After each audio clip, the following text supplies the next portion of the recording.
Merci d'être là pour cette deuxième émission de 6 avec le Père Damien Deswarnoux qui développe le thème « L'amour de Dieu nous presse à être des disciples missionnaires du Christ, des disciples habités par l'Esprit ». Père Damien. Je vous retrouve pour notre deuxième séance de foi et télévision chrétienne avec le thème « L'amour de Dieu nous presse à être des disciples missionnaires ». Et la semaine dernière, nous avons expérimenté avec l'apôtre Pierre et ses compagnons comment l'amour de Dieu se fait proche de nous, comment l'amour de Dieu nous envahit avec tendresse, de façon progressive, en respectant notre liberté, afin que petit à petit nous puissions accueillir cet amour, y entrer et devenir nous-mêmes. Pour que nous puissions être ceux-là qui se rendent présents à cet amour de Dieu. Oui, aujourd'hui, nous poursuivons notre session, notre cheminement avec un autre disciple du Seigneur. Celui-ci va accueillir la mission du Seigneur aussi dans un moment un peu particulier. Je veux parler du diacre Étienne.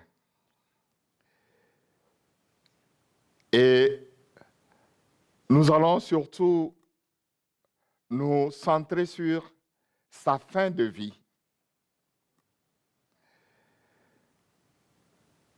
Nous lisons ce passage dans les Actes des Apôtres, au chapitre 7, à partir du verset 54, au chapitre 8, verset 1.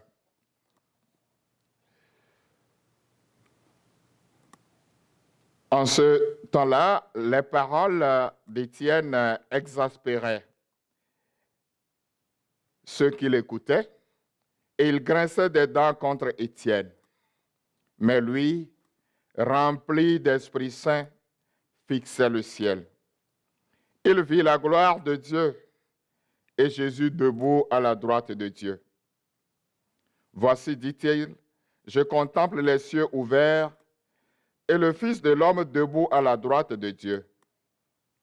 Ils poussèrent alors de grands cris en se bouchant les oreilles. Puis, tous ensemble, ils se jetèrent sur lui, l'entraînèrent hors de la ville et se mirent à le lapider. Les témoins avaient posé leurs vêtements aux pieds d'un jeune homme appelé Saul.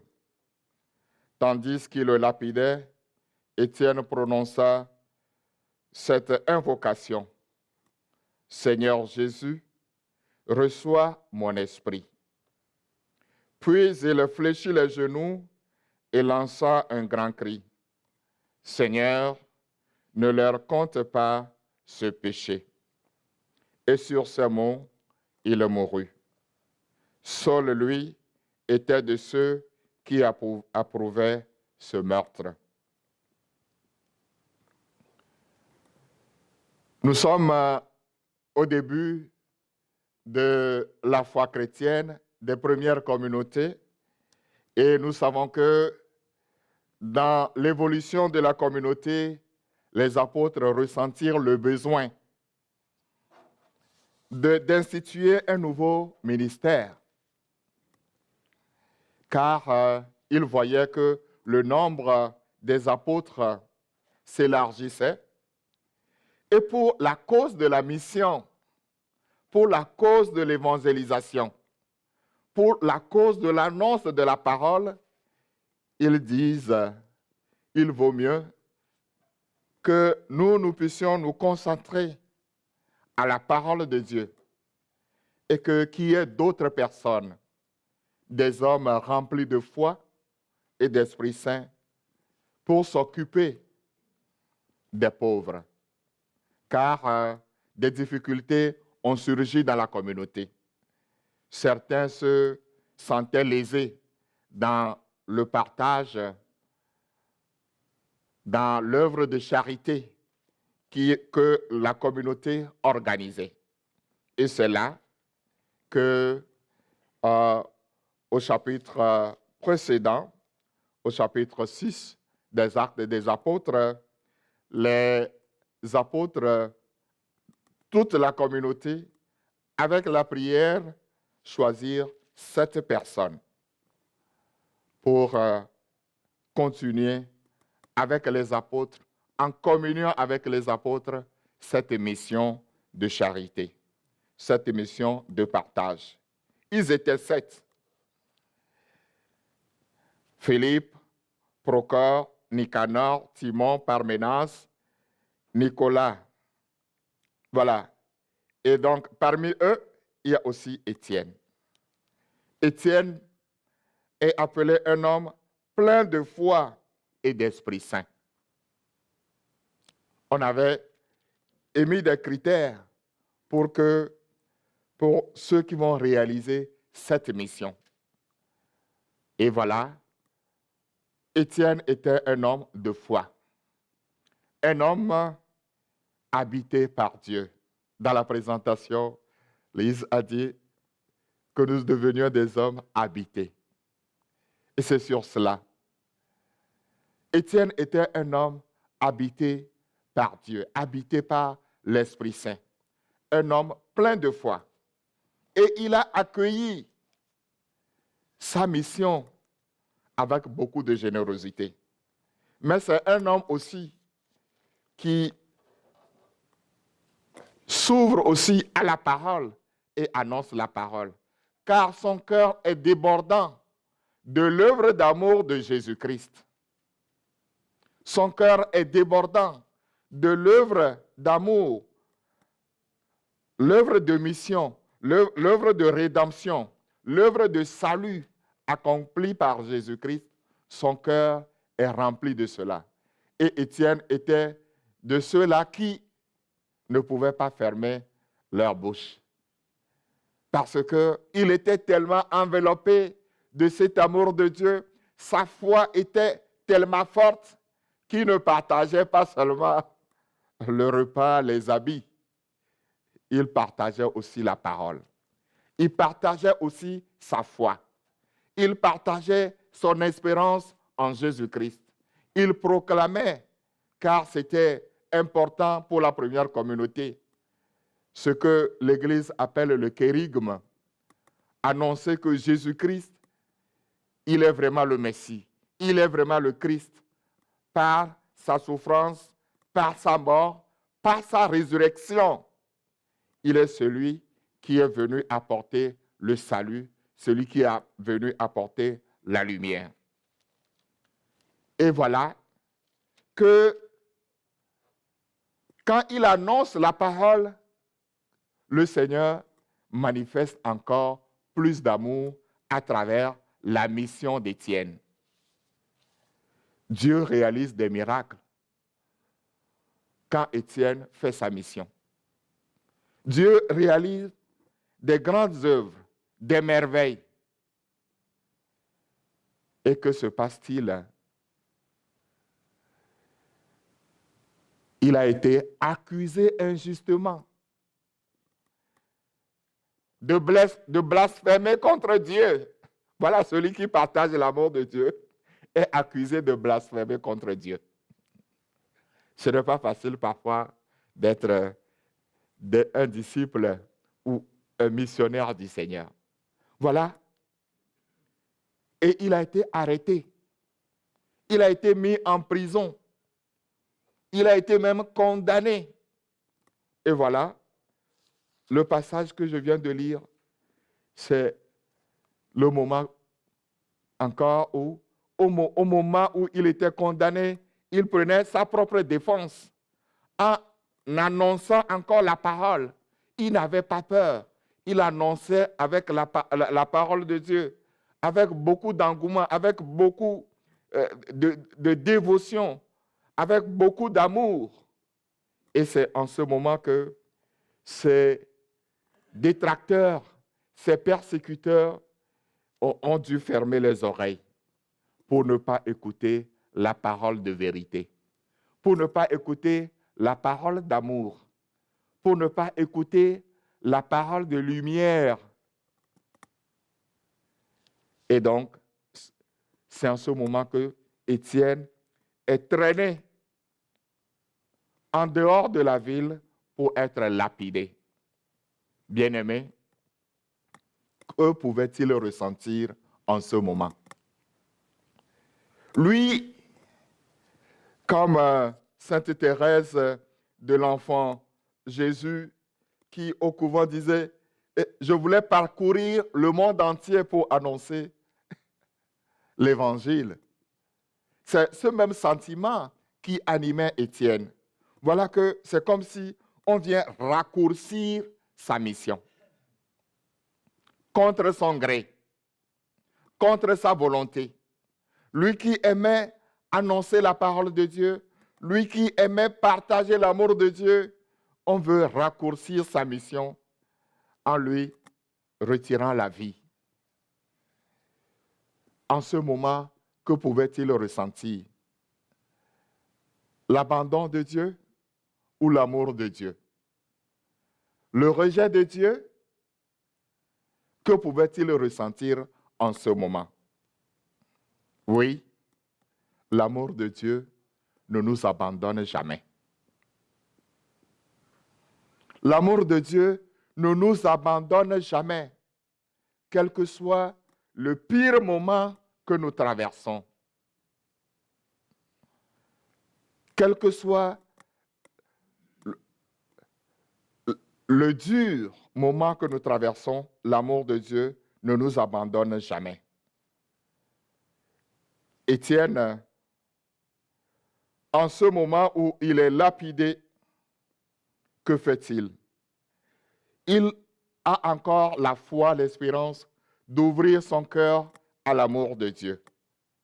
Il ouvre son cœur à cet amour qui est toujours à ses côtés, qui est dans son cœur. Et il se tourne vers le Seigneur. Il voit la gloire de Dieu, que c'est beau. Au moment où tout semble être un échec pour lui, c'est en ce moment qu'il vit la gloire de Dieu. Et Jésus, debout à la droite de Dieu, comme dit ce refrain-là, je te dis, si tu crois, tu verras la gloire de Dieu. Voilà ce qui arrive à Étienne à l'heure de sa mort.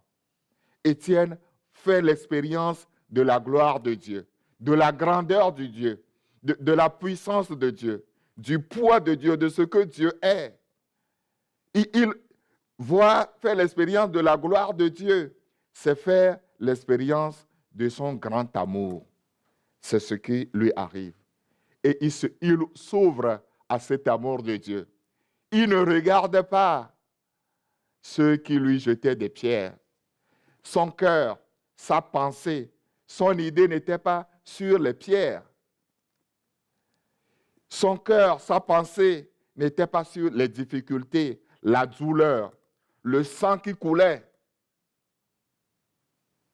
les blessures qu'il recevait. Mais son cœur, sa pensée était tournée vers le Seigneur, vers l'amour du Seigneur, qui est plus grand que tout, vers l'amour du Seigneur qui est plus profond que tout, vers l'amour du Seigneur qui est aussi large que tout. Et il se met à communiquer avec le Seigneur. Seigneur, reçois mon esprit. Il s'abandonne.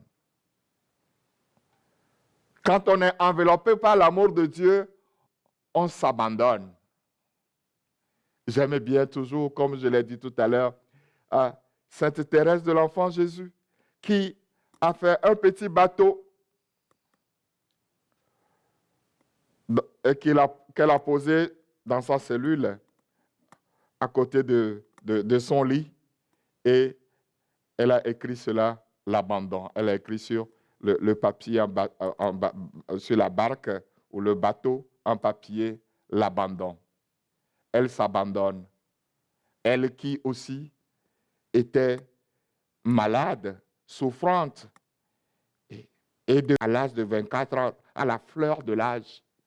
Mais elle fait l'expérience tellement de cet amour de Dieu qu'elle s'abandonne. Étienne aussi s'abandonne entre les mains du Seigneur en disant, Seigneur, reçois mon esprit. Et dans cet abandon, le Seigneur lui manifeste encore sa grandeur. Il prend la force de prier, de crier, Seigneur, ne leur compte pas ce péché. En disant cette prière, Étienne, au moment de sa mort, se met en mission. Renouvelle sa mission, annonce la parole de Dieu, parce que c'est une grande annonce de la parole de Dieu que de dire, Seigneur, ne leur compte pas ce péché. Seigneur, accorde-leur ton pardon. Seigneur, pitié pour eux. Seigneur, miséricorde pour eux. Seigneur, enveloppe-les de ta faveur. Seigneur, enveloppe-les de ta lumière. Vous voyez, Étienne ne regarde pas sa douleur, les blessures, mais il se met en mission, même à l'heure de sa mort. Il commence par demander à l'amour de Dieu d'envahir ses détracteurs à travers cette petite phrase, Seigneur, ne leur compte pas ce péché.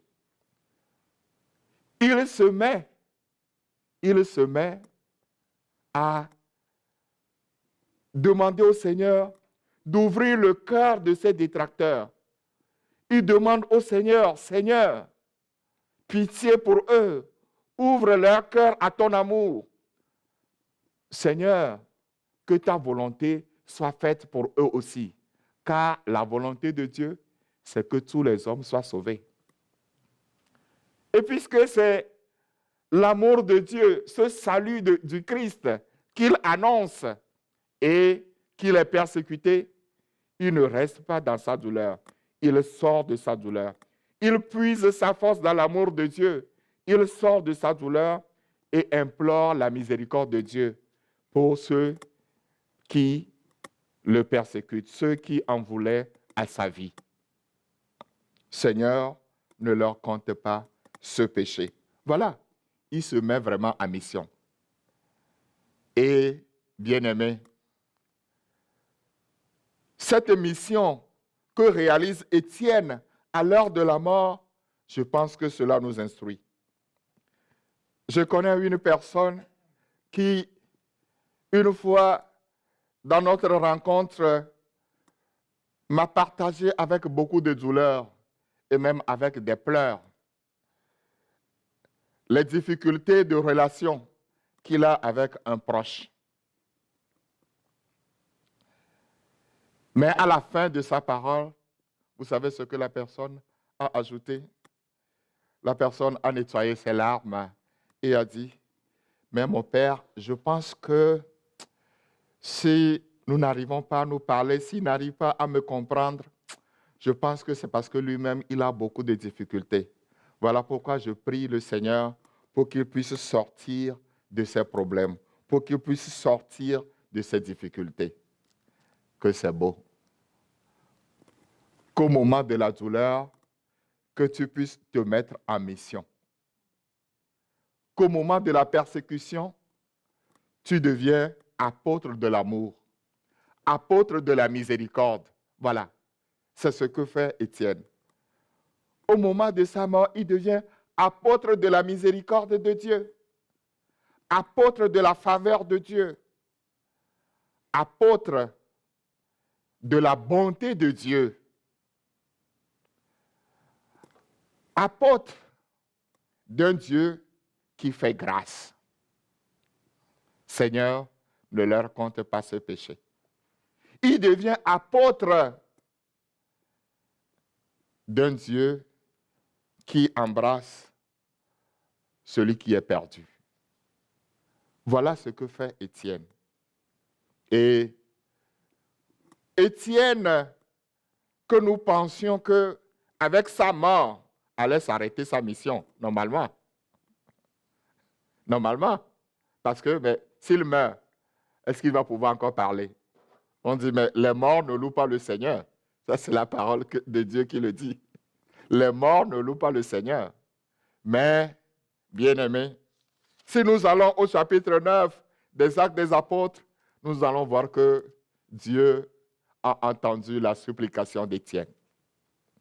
Dieu a entendu la prière d'Étienne, la demande de pardon pour ses détracteurs à Étienne.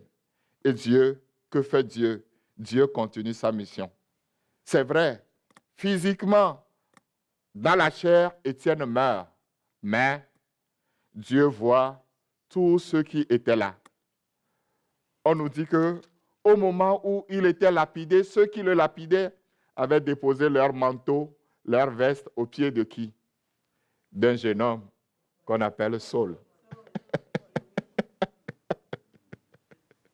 Au pied d'un jeune homme qu'on appelle Saul. Et quand il est devenu lui-même adulte, le jeune Saul, quand il était devenu plus fort, il est devenu un homme plus influent, il se dit, mais malgré la mort d'Étienne, les gens là continuent pas à répandre cette nouvelle que Jésus est le Messie. Alors, il se met sur le chemin de Damas pour aller attraper les chrétiens et les mettre en prison. Et en ce moment, le Seigneur, la prière, la puissance de la prière, la prière d'Étienne devient annonce de la parole de Dieu. Vous voyez? Et j'ouvre encore une parenthèse en disant,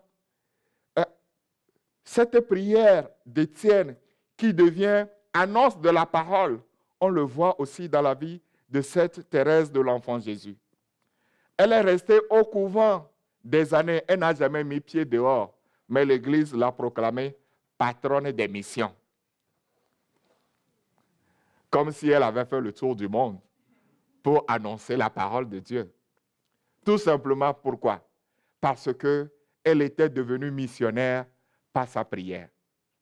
Elle offrait sa maladie, elle offrait ses douleurs pour les prêtres, pour les missionnaires, pour les catéchistes, pour tous ceux qui annonçaient la bonne nouvelle, la parole de Dieu. Voilà, quand on est envahi par l'amour de Dieu, rien ne peut nous arrêter. C'est ce que dira aussi Saint Paul. Qu'est-ce qui peut nous séparer de l'amour de Dieu? Qu'est-ce qui peut nous arrêter quand l'amour de Dieu nous envahit? Qu'est-ce qui peut nous empêcher d'annoncer la parole de Dieu? L'amour de Dieu, quand cet amour nous embrase, quand nous brûlons du feu de cet amour, il ne dit rien, ni la persécution, ni la faim, ni le dénuement. Aujourd'hui, je vais ajouter, ni la pandémie.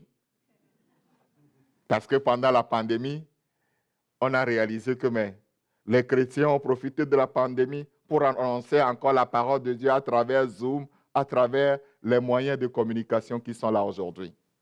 Vous voyez? Et donc, ni la maladie, ni la vieillesse, ni la pauvreté, rien ne doit nous empêcher d'accueillir notre responsabilité de disciples missionnaires du Christ Jésus. Voilà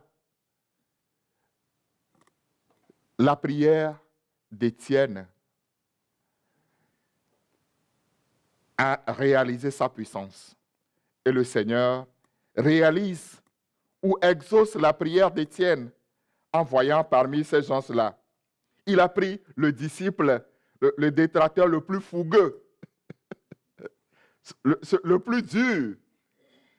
Je dirais le sage, celui qui est compétent même, parce que Saul à l'époque, c'est un sage, un homme de science qui connaît bien la parole de Dieu. Le Seigneur va le saisir sur le chemin de Damas et là provoque en lui ce que nous appelons la conversion de Paul. Voilà la grande mission que réalise Étienne à l'heure de sa mort. Dans la persécution, dans la douleur, il réalise une grande mission parce qu'il était tellement envahi par l'amour de Dieu que lui-même, en disant « Seigneur, ne leur compte pas ce péché », le Seigneur vient rencontrer Saul au moment où Saul était encore son ennemi. Il n'a pas entendu qu'il l'aime. Bien-aimé, que l'Esprit Saint nous donne la grâce et cette force d'âme d'Étienne pour que, debout, couché, assis, fort, faible en tout moment, nous puissions être aussi ceux-là qui annoncent l'amour de Dieu, qui annoncent la miséricorde de Dieu, parce que nous-mêmes, nous sommes embrasés par cet amour. Nous sommes enveloppés par cet amour. Que Saint Étienne prie pour nous aujourd'hui, pour que, à la fin de cette pandémie-là, dans laquelle nous soyons toujours des disciples du Seigneur. Amen. Si on veut expliquer tout simplement le terme disciple, c'est celui qui d'abord se met à l'écoute du Maître pour faire sa volonté, pour réaliser sa volonté. C'est celui-là qui se met à l'écoute de son Maître pour rechercher son désir, le désir de son cœur. Le riche, durant sa vie, Dieu ne le condamne pas parce qu'il avait beaucoup de biens. Parce que tous les biens qu'il possédait, comme dit Saint Paul,